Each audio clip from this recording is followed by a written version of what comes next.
तुम्ही कधी विचार केलाय का की इतके संत महात्मे सतत एकाच नामाचा जप का करतात?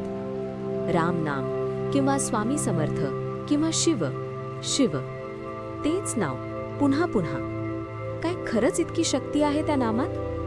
अध्यात्म सांगतं की नाम हे फक्त शब्द नसतो, तो एक नाद असतो, एक स्पंदन असतं आणि त्या स्पंदनात एक दिव्य ऊर्जा लपलेली असते. ज्या देवाचं नाव तुम्ही घेताय त्या शक्तीशी तुम्ही स्वतःला जोडताय. म्हणूनच नाम जप म्हणजे देवाला हाक मारणं नाही, तर स्वतःला त्या शक्तीशी जोडणं आहे. आता प्रश्न येतो, नाम जप का करावा? पहिलं कारण, मन शांत करण्यासाठी. आपलं मन दिवसभर धावत असतं, हजारो विचार, चिंता, भीती.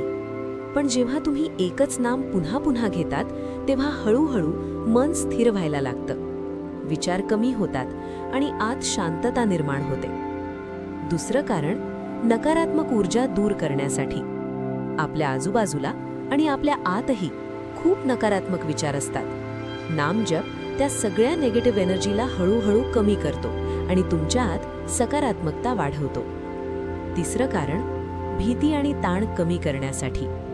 जेव्हा तुम्ही नाम जप करता तेव्हा तुमचं लक्ष बाहेरच्या प्रॉब्लेमवरून हटून आतल्या शांततेकडे जातं आणि म्हणूनच भीती कमी होते, ताण कमी होतो. चौथं कारण, आत्म्याशी कनेक्शन वाढवण्यासाठी. नाम जप करताना हळूहळू तुम्हाला जाणवेल की तुम्ही फक्त शरीर नाही, तुमच्या आत काहीतरी खोल, शांत, स्थिर आहे आणि तोच तुमचा खरा स्वभाव आहे. पाचवं आणि सगळ्यात महत्त्वाचं कारण, कर्म शुद्ध करण्यासाठी. अध्यात्मात असं मानलं जातं की आपल्या भूतकाळातील कर्मांचा प्रभाव आपल्या आयुष्यावर असतो. पण सतत नाम जप केल्याने ती कर्म हळूहळू हलकी होतात आणि आयुष्याचा मार्ग स्वच्छ व्हायला लागतो. पण लक्षात ठेवा, नाम जप म्हणजे फक्त ओठांनी नाव घेणं नाही, तो मनापासून हवा, भावनेने हवा. जितक्या श्रद्धेने तुम्ही नाम घ्याल तितकाच त्याचा परिणाम खोल जाईल. म्हणूनच दररोज फक्त 2 ते 5 मिनिटं शांत बसा, डोळे बंद करा आणि एकच नाम मनापासून घ्या. कोणतंही नाव असू द्या, राम, शिव किंवा स्वामी समर्थ. महत्वाची भावना आहे आणि काही दिवसांनी तुम्हालाच जाणवेल की तुमचं मन शांत होतंय, भीती कमी होतीये आणि आयुष्य हलकं वाटायला लागलंय. हीच आहे नाम जपाची खरी शक्ती, जी दिसत नाही पण आयुष्य बदलू शकते. तुम्ही कोणतं नाम जप करता?